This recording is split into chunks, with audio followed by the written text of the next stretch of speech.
عقل مند اپنی خاموشی سے اور جاہل اپنی بات سے پہچانا جاتا ہے۔ جلد تجربہ کار ہونے کے لیے ایک اصول یاد رکھیں، زبان بند رکھیں، آنکھیں اور کان ہمیشہ کھلے رکھیں۔ خاموشی ایک ایسی عبادت ہے، فرشتہ لکھ نہیں سکتا، شیطان اسے بگاڑ نہیں سکتا اور کوئی اسے جان نہیں سکتا۔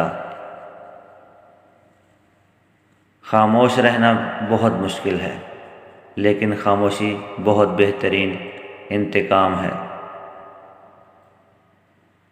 ان کی خاموشی سے ڈرو جن کا آپ نے دل دکھایا ہے، کیونکہ انہوں نے کچھ کہا نہیں یا کچھ کیا نہیں تو بدلے میں اللہ ضرور کرے گا۔ جب خاموشی کو ہتھیار کے طور پر استعمال کیا جائے تو یہ الفاظ سے بھی زیادہ زخم دے سکتی ہے۔ آپ جتنے خاموش ہوں گے اتنا ہی بہتر سن سکیں گے۔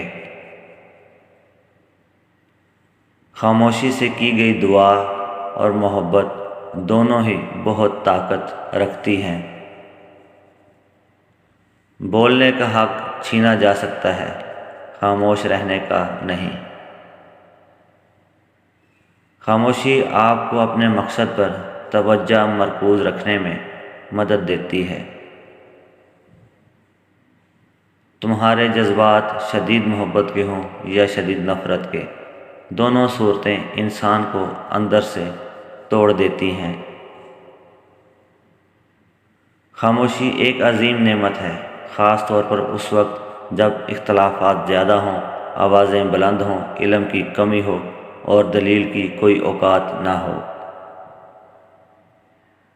انسان کو بولنے میں 2 سال لگتے ہیں، مگر کون سا لفظ کدھر استعمال کرنا ہے یہ سیکھنے میں پوری عمر لگ جاتی ہے۔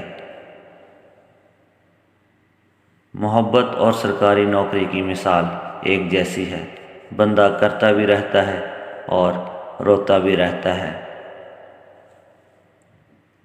ناراض آدمی کو پیار سے خاموش کرو، بیمار آدمی کو نرمی سے خاموش کرو، کنجوس کو سخاوت سے خاموش کرو اور جھوٹے کو سچ کے ساتھ خاموش کرو۔